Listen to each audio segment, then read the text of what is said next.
His son's selling a birthday. Ask him, where's Daddy? Catherine Massey, 72, a writer and an advocate, who dressed up in costumes at schools and cut the grass in the park and helped in local elections, the glue of the family and the community. Marcus Morrison, 52, school bus aide, went to buy snacks for a weekly movie night with the family, survived by his wife and 3 children and a stepdaughter, the center of their world. Hayward Patterson, 67, father, church deacon, fed the homeless at the soup kitchen, gave rides at the grocery store to neighbors who needed help, putting food in the trunk of others when he took his final breath. Aaron Solder, 55, retired Buffalo police officer for 3 decades. 3 decades. Loved electric cars, hero who gave his life to save others on a Saturday afternoon. And had that man not been wearing that vest that he purchased, bulletproof vest, a lot of lives would have been saved.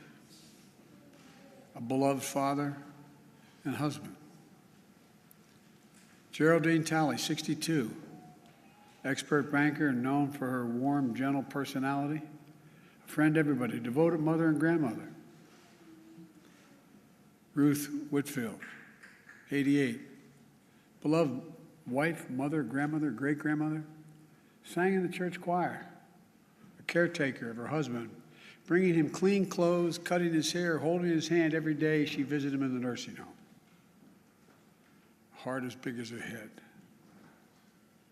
Pearl Young, 77, a mother, grandmother, missionary of God, public school teacher, who also ran the local food pantry. Loved singing, dancing, and her family. And all 3 are injured.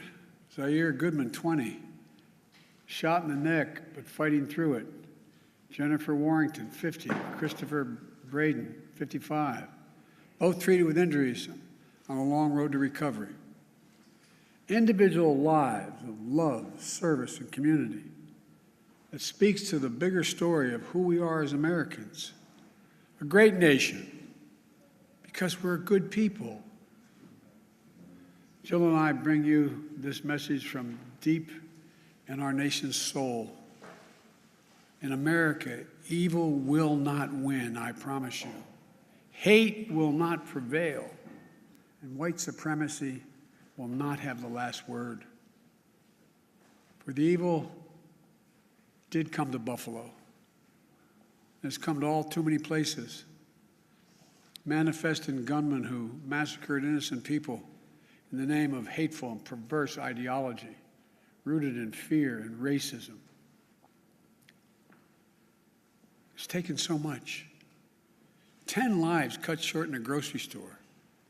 3 other wounded by a hate-filled individual who had driven 200 miles from Binghamton in that range to carry out a murderous, racist rampage that he would live stream to the world. What happened here is simple and straightforward. Terrorism. Terrorism. Domestic terrorism. Violence inflicted in the service of hate and the vicious thirst for power that defines one group of people being inherently inferior to any other group. A hate that through the media and politics, the internet, has radicalized, angry, alienated, lost, and isolated individuals into falsely believing that they will be replaced, that's the word, replaced, by the other, by people who don't look like them, and who are, therefore, in a perverse ideology that they possess and being fed lesser beings. I and all of you reject the lie. I call on all Americans to reject the lie. And I condemn those who spread the lie for power, political gain, and for profit.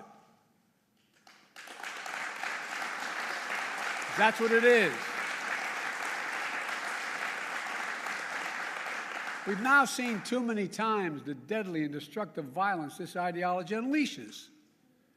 We heard the chants, "You will not replace us," in Charlottesville, Virginia.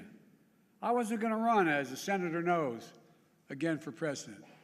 But when I saw those people coming out of the woods of the fields in Virginia, in Charlottesville, carrying torches, shouting, "You will not replace us," accompanied by white supremacists and carrying Nazi banners, that's when I said, no. And I, honest to God, those who know me, Chuck, I wasn't going to run for certain. But I was going to be darned if I was going to let anyway. I'm going to get going. Look, we've seen the mass shootings in Charleston, South Carolina, El Paso, Texas, and Pittsburgh, last year in Atlanta, this week in Dallas, Texas, and now in Buffalo, New York. White supremacy is a poison. It's a poison running through it really is. Running through our body politic. And it's been allowed to fester and grow right in front of our eyes. No more. I mean, no more. We need to say as clearly and forcefully as we can that the ideology of white supremacy has no place in America. None.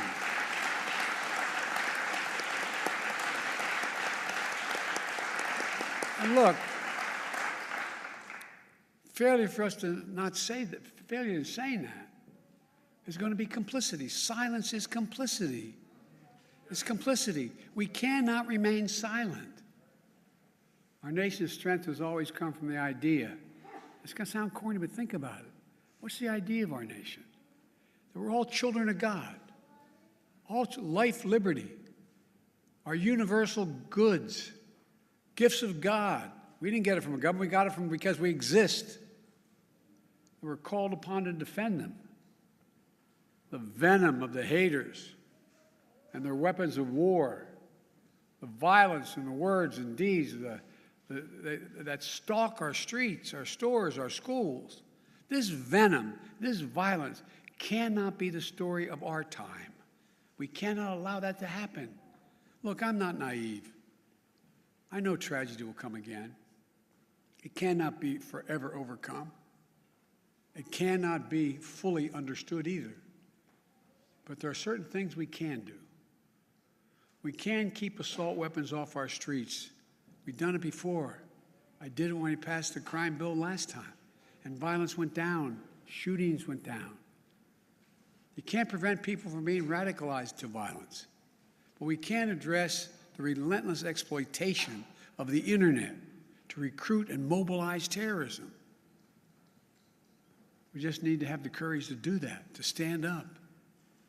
Look, the American experiment in democracy is in a danger like it hasn't been in my lifetime. It's in danger this hour. Hate and fear are being given too much oxygen by those who pretend to love America, but who don't understand America. To confront the ideology of hate requires caring about all people, not making distinctions. Reverend, the scripture is seeing that we're all part of the divine. Love thy neighbor as thyself. That's the America I know, that Jill knows. And most deserve the most, look, we're the most multiracial, most dynamic nation in the history of the world. Now's the time for the people of all races, from every background, to speak up as a majority in America and reject white supremacy. These actions we've seen in these hate-filled attacks represent the views of a hate-filled minority. We can't allow them to distort America, the real America. We can't allow them to destroy the soul of the nation. As President of the United States, I travel the world all the time. And other nations ask me, heads of state in other countries, ask me, what's going on? What in God's name happened on January 6th? What happened in Buffalo? What happened? They'll ask. We have to refuse to live in a country where black people going about a weekly grocery shopping can be gunned down by weapons of war deployed in a racist cause.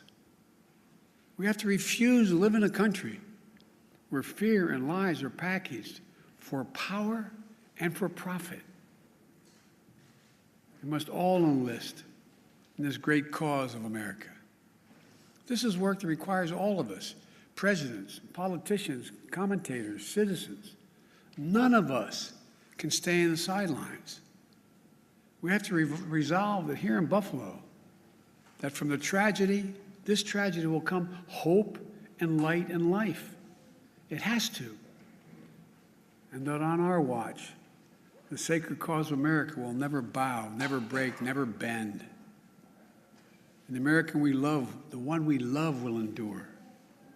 So to the families, from your pain, may we find purpose to live life worthy of the loved ones you lost. From a hymn based on the 91st Psalm that's sung in my church, may he raise you up on eagle's wings and bear you on the breath of dawn, make you to shine like the sun, and hold you in the palm of his hand. That's my wish for us. We can do this if we resolve to do it. If we take on the haters and those who don't even care, it's just about profit and politics. May the soul of the fallen rest in peace and rise in glory. And may God guide the United States of America, now and always.